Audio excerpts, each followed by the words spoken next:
Since you attacked CNN, can I ask you a question? John Roberts, go ahead, John. Can I ask you a question? No. John Roberts, go ahead. CNN is fake news. I don't take questions from CNN. John Roberts of Fox.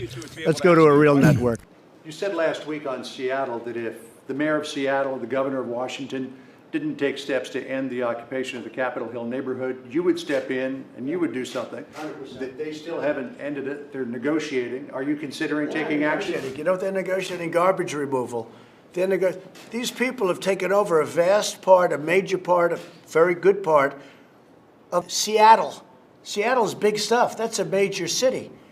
And we have a governor who's a stiff, and we have a mayor who said, oh, this is going to be a love fest. I saw what went on with the hitting and the punching and the beating and all the other things going on in Seattle. And you have a governor that doesn't do a damn thing about it. And you have a mayor that doesn't know she's alive. She's talking about it's going to be a love fest this summer. And I've already spoken to the Attorney General about it. But if they don't do the job, we will do the job. I think it's incredible also that the radical left press doesn't cover it. They're acting like nothing happened. You turn on the news, you look at the news, you don't even see stories about it.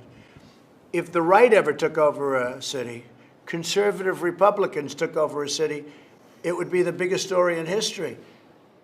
One last question, it has to do with Joe Biden. He said he thinks that military will escort you from the White House. Look, Joe's not all there. Everybody knows it. It's sad when you look at it and you see it. You see it for yourself.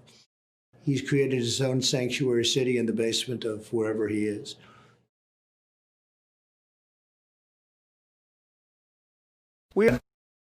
We give state dinners to the heads of China.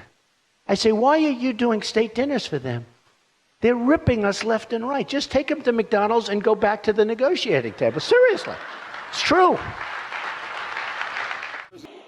What does it say to you that basically the Democrat nominee for President of the United States got the posthumous Osama bin Laden endorsement, that this guy is the guy that they put forth? It says to me we're going to immediately make a commercial out of that, if that's true. It's true. I saw this.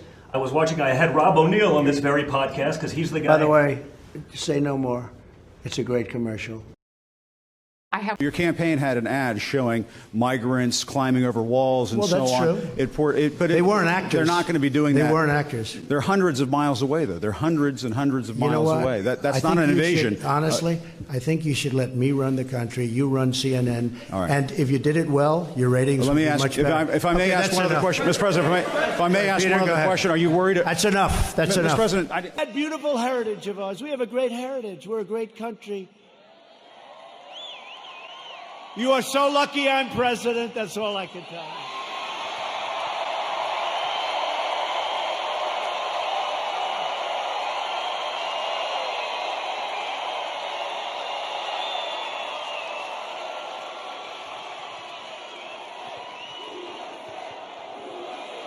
We are alarmed by the new calls to adopt socialism in our country. America was founded on liberty and independence and not government coercion, domination, and control. We are born free and we will stay free.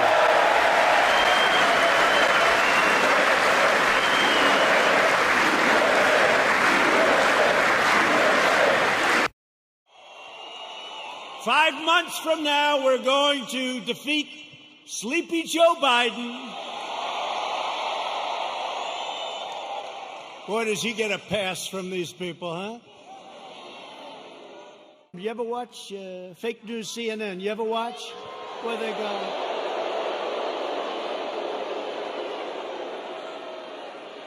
How about the CNN anchor standing in front of a building saying things are very peaceful here, and the building is, it looks like the biggest fire I've ever seen. The whole town is burning. It's like the biggest fire, and he said, things are very good here, Anderson. I think it's good. I think it's good. These are wonderful people, Anderson. These people call them protesters. Isn't it beautiful? It's so beautiful. No, they're so wonderful. So last week they called me and they say, sir, West Point, we're ready. I said, oh, that's right. I have to make the commencement speech at West Point. 1,106 cadets were graduated, and beautiful. Right? Beautiful cadets. So this is just to show you how bad the fake news is. So they say to me, sir, we're ready to go.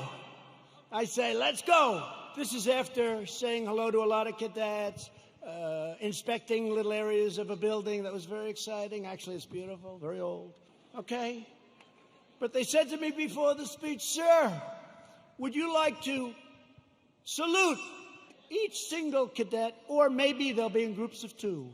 Would you like to salute like this? Yes. Like this. Almost 600 times. You know what that is? 600 times! You go home and you say, it's like a workout without a weight, right? 600 times. So I did that. Then the incredible helicopters, brand new, gorgeous helicopters, the Apaches and the other new ones that we just bought. So they fly over. And the kids throw the hats in the air. It's beautiful, it really is. And it was a beautiful day. And we're all finished. I was on the stage for hours. Hours! Sun, I came home, I had a nice tan. Meaning I had a nice sunburn. But I make the speech, right? I salute for probably an hour and a half, maybe more, but around that. Watch, if I'm off by 2 minutes, I'll say, he exaggerated. It was only an hour and 25 minutes. He exaggerated. He lied. He lied. He's a liar. These people are sick, the fake news.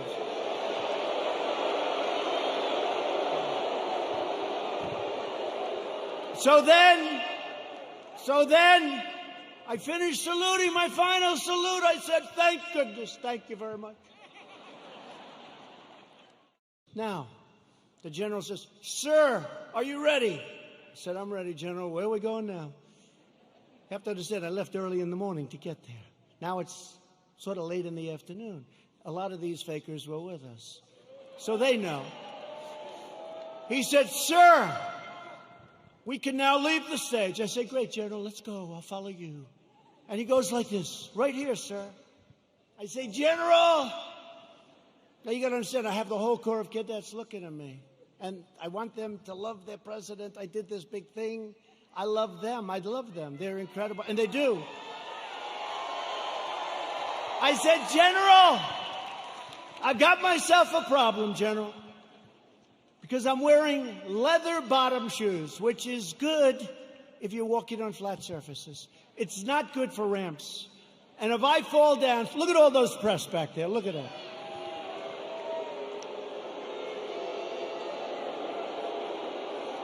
And this was a steel ramp.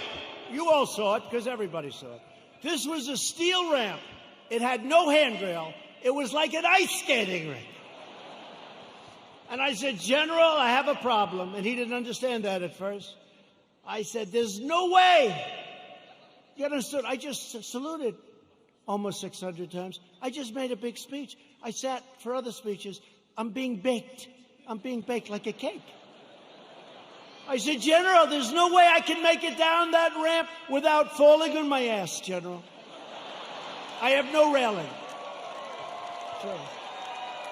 So I said, is there like something else around? Sir, the ramp is ready to go. Grab me, sir. Grab me. I didn't really want to grab him. You know why? Because I said, that'll be a story too. So now I have a choice. I can stay up there for another couple of hours and wait till I'm rescued. Or I can go down this really steep, it's an ice skating rink. It's brutal. So I said, General, get ready, because I may grab you so fast. Because I can't fall with the fake news watcher. If I fall, I remember when President Ford fell out of the plane, you remember? I remember when another president, nice man, threw up in Japan, and they did slow motion replays. It's true, right? It's true. So I end up saying, okay, General, let's go. I will only grab you if I need you. That's not a good story. Falling would be a disaster. It turned out to be worse than anything. I would have been better off if I fell and slid down the damn ramp. Right? So what happens is I start the journey inch by inch, right? And they said, here was the #1 trending story. I called my wife. She said, you're trending #1. I said to our great First Lady, was it that good, the speech, that I'm trending #1? Because I felt it was really good. No, they don't even mention the speech. They mentioned the fact that you may have Parkinson's disease. It's true. It's true. They say there's something wrong with our president. I'll let you know if there's something wrong, okay? I'll let you know if there's something. I'll tell you what, there's something wrong with Biden, that I can tell you.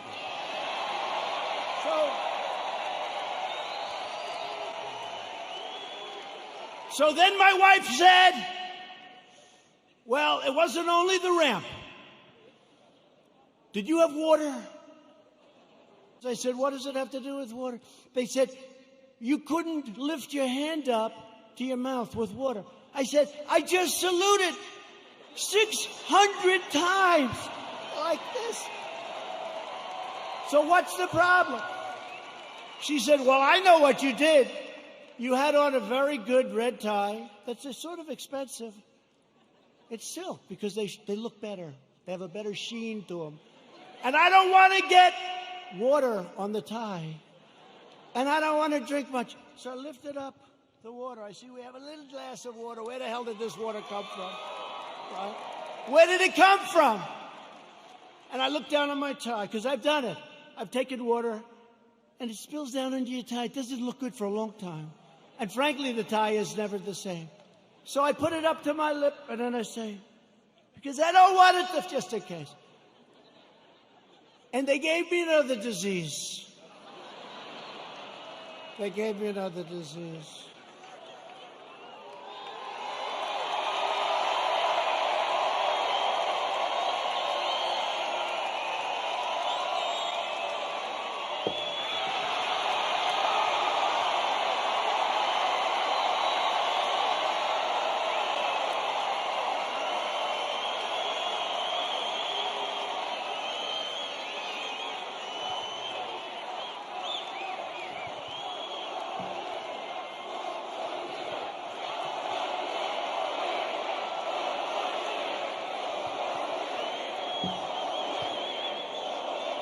They are among the most dishonest people anywhere on earth. They're bad people, bad people.